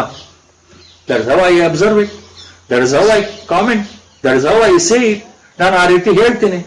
ಒಬ್ಬರು ವ್ಯಕ್ತಿ ಸುಮ್ಮನೆ ನಿಷ್ಕ್ರಿಯ ಆಗಿದ್ರೆ, ಯಾವುದೇ ಕರ್ಮವನ್ನು ಮಾಡದೆ ಸುಮ್ಮನೆ ಇದ್ರೆ, ಕರ್ಮದ ಅಭಾವ, ಸುಮ್ಮನೆ ಇದ್ರೆ, ಸೈಲೆಂಟ್ ಆಗಿದ್ರೆ ನಾವೇನ್ ಹೇಳ್ತೀವಿ? ಅವ್ರು ಏನು ಕೆಲಸ ಮಾಡ್ತಾ ಇಲ್ಲ, ಸುಮ್ಮನೆ ಇದ್ದಾರೆ. ಸೊ ಅವ್ರು ಸುಮ್ಮನೆ ಇದ್ದಾಗ ಅವ್ರು ಕರ್ಮ ಮಾಡ್ತಾ ಇದಾರೆ ಅಂತ ನಾವ್ ಹೆಂಗ್ ಹೇಳ್ತೀವಿ? ನಾವು ಹೇಳಲ್ವೇ? We don't say. So this is very tricky. How can I understand what Lord says here? You must see action in inaction and you must see inaction in action. Lord's injunction. ಪರಮಾತ್ಮ ಇಲ್ಲಿ ಏನು ನಮಗೆ ಸೂಚನೆ ಕೊಡ್ತಾ ಇದ್ದಾನೆ ಅಂದ್ರೆ, ನೋಡಪ್ಪ, ಆ ಬುದ್ಧಿವಂತ ಒಬ್ಬನಿದಾನಲ್ಲ, ಜ್ಞಾನಿ, ಆ ಥರ ನೀನು ಆಗಬೇಕು ಅಂತ. ನೀನೇನು ಮಾಡಬೇಕು? ಕರ್ಮದಲ್ಲಿ ಅಕರ್ಮವನ್ನ ನೋಡೋ ಸ್ಥಿತಿಗೆ ಬರಬೇಕು, ಅಕರ್ಮದಲ್ಲಿ ಕರ್ಮವನ್ನ ನೋಡೋ ಸ್ಥಿತಿಗೆ ಬರಬೇಕು. ಅಂದ್ರೆ ನೀನು ಕರ್ಮದಲ್ಲಿ ಅಕರ್ಮವನ್ನ ಅರ್ಥಕೊಳ್ಬೇಕು, ಅಕರ್ಮದಲ್ಲಿ ಕರ್ಮವನ್ನ ಸರಿಯಾಗಿ ಅರ್ಥಕೊಳ್ಬೇಕು ಅರ್ಜುನ ಅಂತ ನಮಗೆ ಹೇಳ್ತಾ ಇರೋ ಮಾತು. ಇದು ಕನ್ಫ್ಯೂಷನ್. ಬರೋ ಕನ್ಫ್ಯೂಷನ್ ಇಲ್ಲಿ. ಕರ್ಮದಲ್ಲಿ ಅಕರ್ಮವನ್ನು ಹೇಗೆ ನೋಡೋದು? How can I judge or perceive or understand? How can I think in action when action is going on in front of me? How can I perceive, judge action when there is no action at all in front of me? ನಾನು ಹೇಗಪ್ಪ judge ಮಾಡೋದು? ಇದು ಅಕರ್ಮ ಅಂತ ಹೇಗೆ ಹೇಳೋದು? ನನ್ನ ಕಣ್ಣೆದುರಿಗೆ ಕರ್ಮ ನಡೀತಾ ಇದೆಯಲ್ಲ, ಆ ವ್ಯಕ್ತಿ ತೋರಿಸ್ತಾ ಇದ್ದಾನಲ್ಲ, ಆ ವ್ಯಕ್ತಿ ಒಂದು ಕಾರ್ಯ ಮಾಡ್ತಾ ಇದ್ದಾನಲ್ಲ, ನನ್ನ ಕಣ್ಣಿಗೆ ಕಾಣ್ತಾ ಇದೆಯಲ್ಲ, ಅಲ್ಲಿ ಅಕರ್ಮ ಇದೆ ಅಂತ ನಾನು ತಿಳ್ಕೊಳ್ಳೋದು ಹೇಗೆ? See, both are opposites, north and south pole. So these two are contradictory interpretation. It looks like that Lord is giving you confusing statement. ಇದು ನಮಗೆ ಏನ್ ತೋರಿಸ್ತಾ ಇದೆ ಮೇಲ್ನೋಟಕ್ಕೆ ಅಂದ್ರೆ, ಪರಮಾತ್ಮ ಇಲ್ಲಿ ವಿರುದ್ಧವಾದ ಅಂಶಗಳನ್ನು ಹೇಳ್ತಾ ಇದ್ದಾನ ಅಂತ ಸಂಶಯ. ಯಾಕೆ ಭಗವಂತ ಹೀಗೆ ಹೇಳ್ತಾ ಇದ್ದಾನೆ ಅನ್ನೋ ಸಂಶಯ ಬರುತ್ತೆ, ಖಂಡಿತ ಬರುತ್ತೆ. ಹೇಗೆ ಅರ್ಥ ಮಾಡ್ಕೊಳ್ಬೇಕು ಇದನ್ನ? ಕರ್ಮದಲ್ಲಿ ಅಕರ್ಮವನ್ನು ನೋಡೋದು ಅಂದ್ರೆ ಏನು, ಅಕರ್ಮದಲ್ಲಿ ಕರ್ಮವನ್ನು ನೋಡೋದು ಅಂದ್ರೆ ಏನು, ಹೇಗೆ ಅರ್ಥ ಮಾಡ್ಕೊಳ್ಬೇಕು?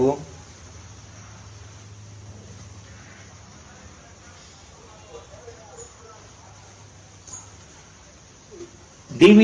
Gundappa, who wrote Mankutimana Kagga,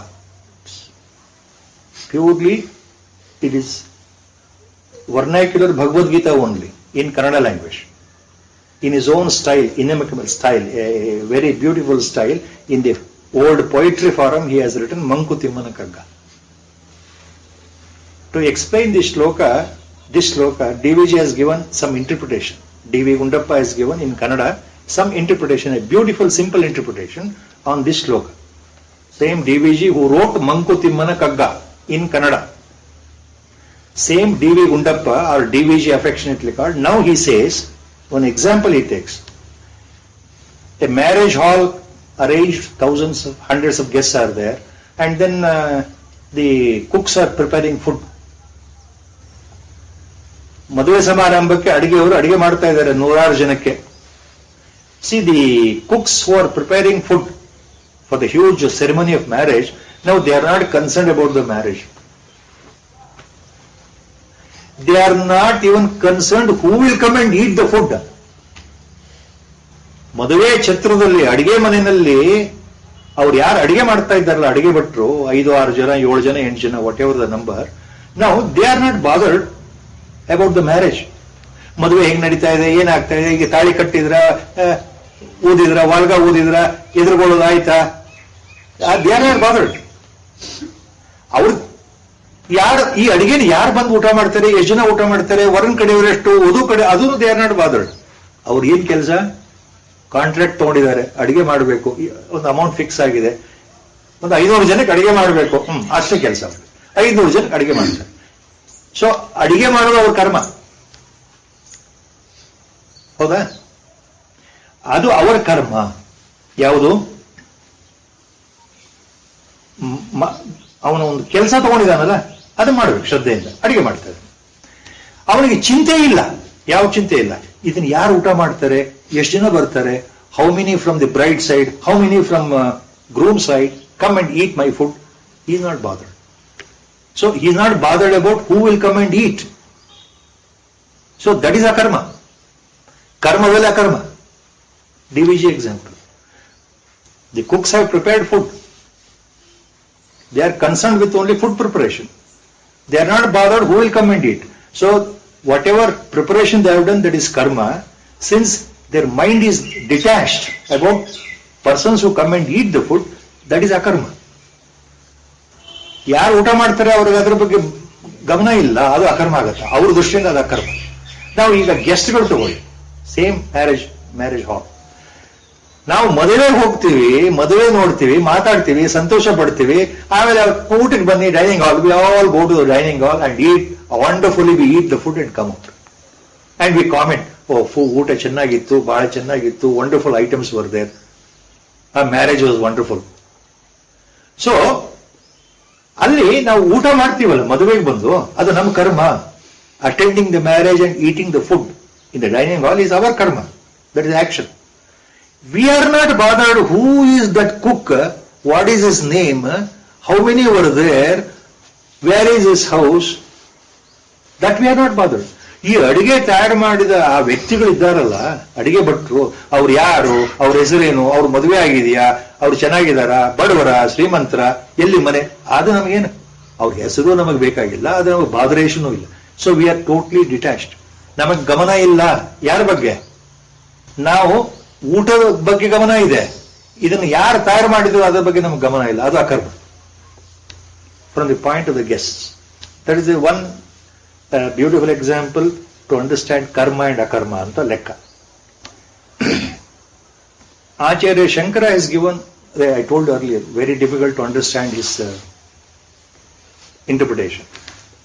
Acharya Shankara says, what is akarma, what is karma?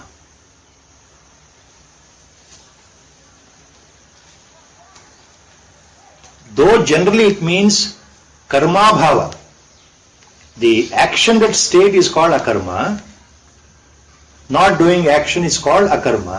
In reality, if with the conscious feeling, with a conscious feeling andre sharira bhava, with a conscious feeling, thinking that I am sitting quietly without doing work. So this conscious feeling itself, that I am not doing any work, itself is a binding karma. ನಾನು ಈ ಶರೀರ ಭಾವದಿಂದ ಏನೂ ಮಾಡ್ತಾ ಇಲ್ಲ ಅನ್ನೋ ಭಾವನೆಯಿಂದ ಸುಮ್ಮನೆ ಕೂತ್ಕೊಂಡ್ರೆ, ನೋಡೋರ ದೃಷ್ಟಿಯಲ್ಲಿ ಅಕರ್ಮ ಆದ್ರೂ ನನ್ನ ದೃಷ್ಟಿಯಿಂದ ಅಕರ್ಮ ಅಲ್ಲ, ಅದು ಕರ್ಮವೇ. ಯಾಕೆಂದ್ರೆ ಇದು ಶರೀರ ಮತ್ತು ಮನಸ್ಸಿಗೆ ಸಂಬಂಧಪಟ್ಟ ವ್ಯಾಪಾರ ಆದ್ರಿಂದ ಅದು ಕರ್ಮವೇ ಆಗುತ್ತೆ. ಯಾಕೆಂದ್ರೆ ಇಲ್ಲಿ ನನ್ನಲ್ಲಿ ಅಹಂಕಾರ ಯಾವ ರೀತಿ ಇದೆ ಅಂದ್ರೆ, ನಾನು ಅಹಂಕಾರವನ್ನು ಸಂಪೂರ್ಣ ತ್ಯಾಗ ಮಾಡಿಲ್ಲ, ನಾನೇನೋ ಮಾಡ್ತಾ ಇಲ್ಲ ಅನ್ನೋ ಭಾವನೆ ಇದೆಯಲ್ಲ, ನಾನೇನೋ ಮಾಡ್ತಾ ಇಲ್ಲ, ನಾನು ಸುಮ್ಮನೆ ಕೂತ್ಕೊಂಡಿದ್ದೇನೆ, ನಾನು ಸುಮ್ಮನೆ ಕೂತ್ಕೊಳ್ಬೇಕು, ನಾನು ಏನೋ ಮಾಡಬಾರದು ಅನ್ನೋ ಭಾವ ಇದೆಯಲ್ಲ, that itself cannot be akarma, it is karma only. So with conscious feeling ಇದೆಯಲ್ಲ, that I am not doing anything, with that ಶರೀರ ಭಾವ if I sit quietly, that also part of karma only. ಇದು ಮನಸ್ಸಿಗೆ ಸಂಬಂಧಪಟ್ಟ ಭಾವನೆ ಅಂತ ಅವ್ರು ಹೇಳ್ತಾರೆ.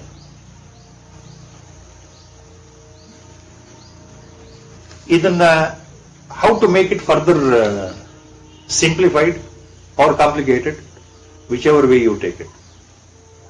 Karma, akarma. What Acharya has given, that has to be further elaborated. Because we are not following what he says. ಅವ್ರು ಏನ್ ಹೇಳ್ತಾ ಇದ್ದಾರೆ ನಮಗೆ ಆಗ್ತಾ ಇಲ್ಲ. ಅಹಂಕಾರ ಪೂರಿತನಾಗಿ ಅಂದ್ರೆ ಶರೀರ ಭಾವದಿಂದ ನಾನು ಮಾಡಿರ್ತಕ್ಕಂಥ ಕರ್ಮ ತ್ಯಾಗವು ಅಂದ್ರೆ ಅಕರ್ಮವು ಕರ್ಮವೇ. Even that inaction is an action only, Acharya says. How to understand that? The best way to understand this is, when I sit for meditation quietly in a secluded place, ನಾನು ಮೌನವಾಗಿ ಯಾರತ್ರ ಮಾತಾಡದೆ ಏಕಾಂತದಲ್ಲಿ ನನ್ನ ಇಂದ್ರಿಯಗಳನ್ನ ಬಿಗಿ ಹಿಡ್ಕೊಂಡು ಮನಸ್ಸನ್ನ ಬಿಗಿ ಹಿಡ್ಕೊಂಡು ಮೌನವಾಗಿ ಯಾರತ್ರ ಮಾತಾಡದೆ, without any communication, silently I sit for meditation or japa. So the person onlooker definitely now he knows that I am not doing any work, I am sitting quietly, I am meditating. ಅಂದ್ರೆ ಇಲ್ಲಿ ದೇಹ ದೃಷ್ಟಿಯಿಂದ ಯಾವ ಕರ್ಮವೂ ಇಲ್ಲ, ನಾನು ಒಂದೇ ಕಡೆ ಕೂತ್ಕೊಂಡಿದ್ದೆ, ಕಣ್ಣು ಮುಚ್ಕೊಂಡು ಕೂತ್ಕೊಳ್ಳಿ ನೋಡೋರಿಗೆ.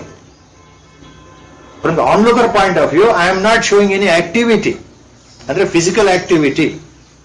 So it can be called as akarma from that point. But in reality it is not so. Though it looks like akarma, there is karma here. ಯಾವ ರೀತಿ? ಮನಸ್ಸು ಎಲ್ಲೆಲ್ಲೋ ಹೋಗ್ತಾ ಇದೆ.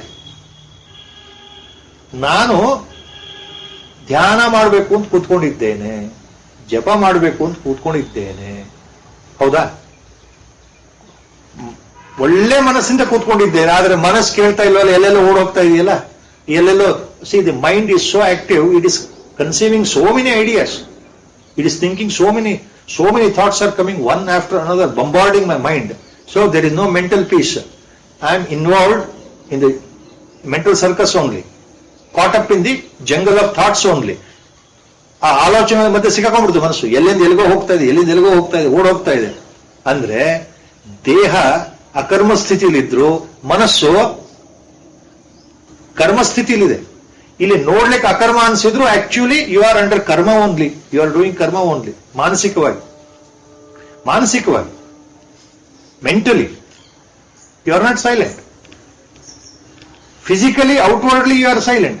It appears you are not doing any work. ಅಕರ್ಮ ನೋಡ್ಲಿಕ್ಕೆ ಅಕರ್ಮ ಸ್ಥಿತಿ, in reality karma. Mind is active. Ramakrishna Paramahamsa explains this in a beautiful way, the same point. He says, anecdote, one anecdote which can be tagged on here.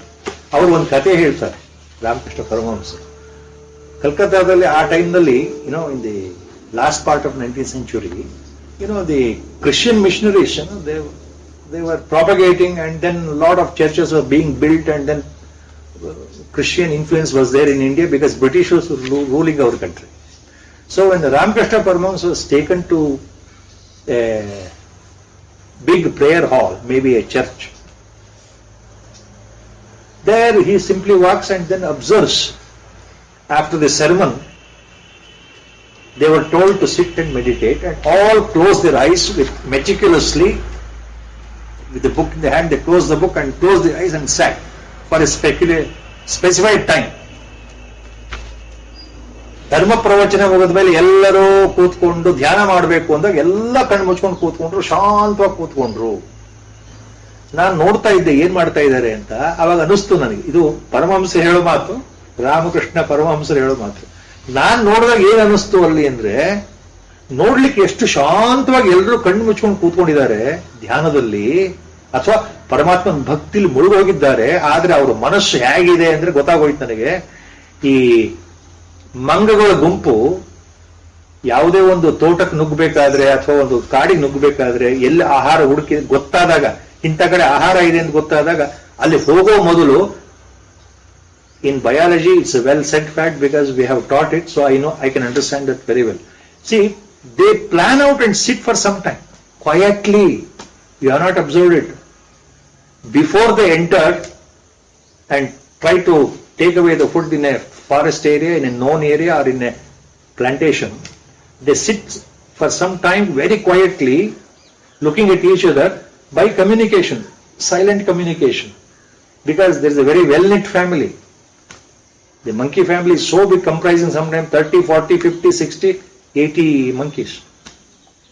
ಮಂಗಗಳು ಒಂದು ತೋಟಕ್ಕೆ ಲಗ್ಗೆ ಇಡಕ್ಕೆ ಹೋಗೋದಾಗ ಅಥವಾ ಆಹಾರ ಹುಡ್ಕೊಂಡು ಹೋಗ್ಬೇಕಾದ್ರೆ ಮೊದಲು ಕೂತ್ಕೊಳ್ತಾರೆ, ಸುಮ್ಮನೆ ಕೂತ್ಕೊಳ್ತಾರೆ, ಮಾತಿಲ್ಲ, ಚೇಷ್ಟೆ ಇಲ್ಲ. They sit quietly without any fiddling. So I felt it is the same state here. ಯಾವ ರೀತಿ ಮಂಗಗಳು ಚೇಷ್ಟೆ ಬಿಟ್ಟು ಸುಮ್ಮನೆ ಕೂತ್ಕೊಂಡಿರ್ತಾವಲ್ಲ, ಆ ರೀತಿ ಕಾಣ್ತಾ ಇದ್ರು ಎಲ್ರು. ಮನಸ್ಸು ಬರೀ ಗಲಗಲಿ ಇತ್ತು ಅಂತ, ನೋಡ್ಲಿಕ್ಕೆ ಸುಮ್ಮನೆ ಕೂತಿದ್ರು. ಅದೊಂದು ಉದಾಹರಣೆ. ಕರ್ಮ ಮತ್ತು ಅಕರ್ಮ. ನೋಡ್ಲಿಕ್ಕೆ ಅಕರ್ಮ, ಆದ್ರೆ ಮನಸ್ಸಿನ ಮೂಲಕ ಕರ್ಮ ಬಹಳ.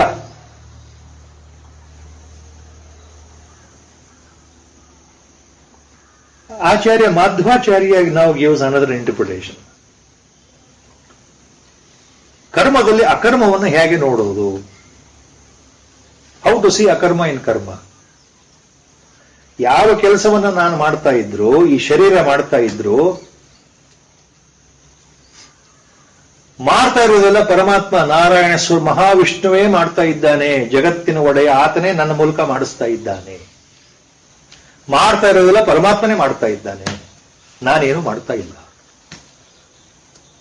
ನಾನೊಬ್ಬ ದಾಸ, ನಾನೇನು ಮಾಡ್ತಾ ಇಲ್ಲ. ಮಾಡ್ತಾ ಇರೋದು ಅವನು ನನ್ನ ಒಡೆಯ. Acharya Madhvacharya says like this: all that is being done is by the will and wish of the God, Narayana himself. I am not doing anything. So ಕರ್ಮಗಳಾಗ್ತಾ ಇದೆ, ಮಾಡ್ತಾ ಇರೋದು ನನ್ನ ಕೈಯಿಂದ, ನನ್ನ ಶರೀರದಿಂದ. ಆದ್ರೂ ಮಾಡಿಸ್ತಾ ಇರೋದು ಅವನು. ಆದ್ರಿಂದ ದೋ it looks as if I am doing work, but I know I am not doing work. ಆ ಭಾವ ನನ್ನಲ್ಲಿದ್ರೆ ನಾನೇನು ಮಾಡ್ತಾ ಇಲ್ಲ ಅಂದ್ರೆ ಅದು ಅಕರ್ಮ ಆಗುತ್ತೆ. ಇಲ್ಲಿ ಕರ್ಮವೂ ಅಕರ್ಮ ಆಗುತ್ತೆ. Even the action becomes in action. If I think that I am not doing anything, it's only that God, He is doing, using this body as an instrument. Everything is done by His will and wish. ಪ್ರತಿಯೊಂದು ಆತನ ಇಚ್ಛೆ ಪ್ರಕಾರ ಆಗ್ತಾ ಇದೆ, ಆತನೇ ಮಾಡಿಸ್ತಾ ಇದ್ದಾನೆ, ಆತನೇ ಮಾಡ್ತಾ ಇದ್ದಾನೆ. ಈ ಸೃಷ್ಟಿ ಆತಂದೇ ಆದ್ರಿಂದ ಎಲ್ಲದಕ್ಕೂ ಆತನೇ ಕಾರಣ. ನಾನೇನು ಅಲ್ಲ, ನಾನೊಬ್ಬ ದಾಸ. ಇದು ಆಚಾರ್ಯ ಮಾಧ್ವ ಇಂಟರ್ಪ್ರಿಟೇಷನ್. ನಾನೇನೂ ಮಾಡ್ತಾ ಇಲ್ಲ ಅನ್ನೋ ಭಾವ ಸರಿಯಾಗಿ ಬಲ್ತ್ರೆ, with a conviction, if you think that you are not doing anything, God is doing everything, then the karma becomes ಅಕರ್ಮ.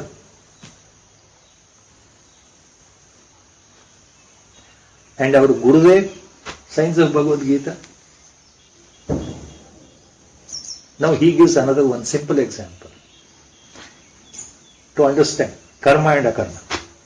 What our Gurudev gives example in Bhagavad Gita on this shloka, he takes the example of charioteer.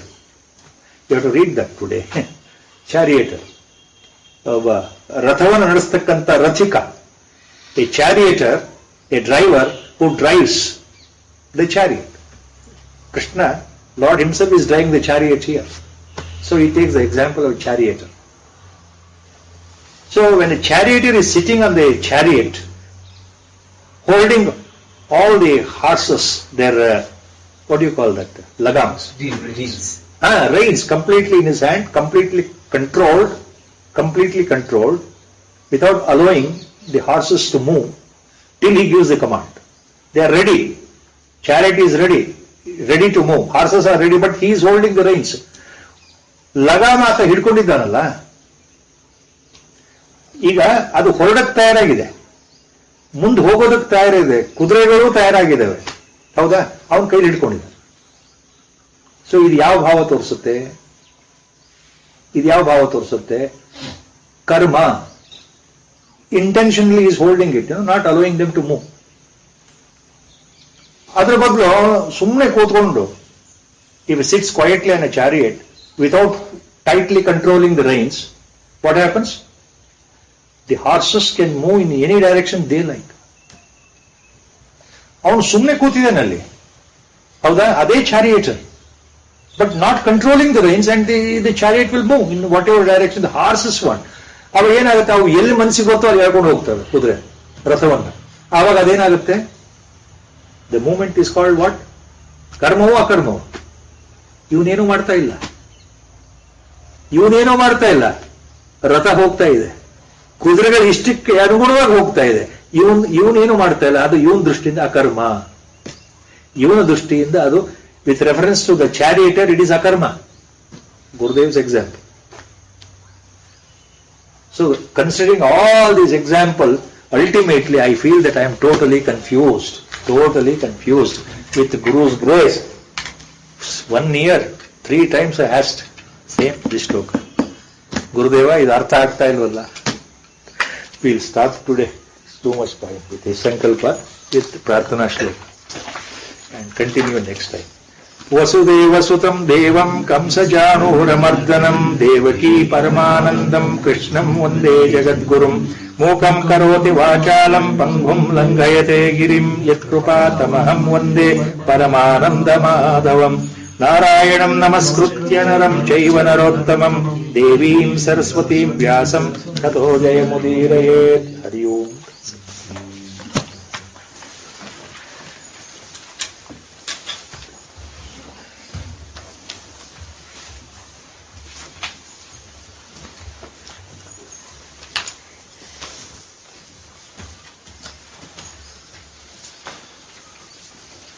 Rama Jaya Rama Jaya Jaya Rama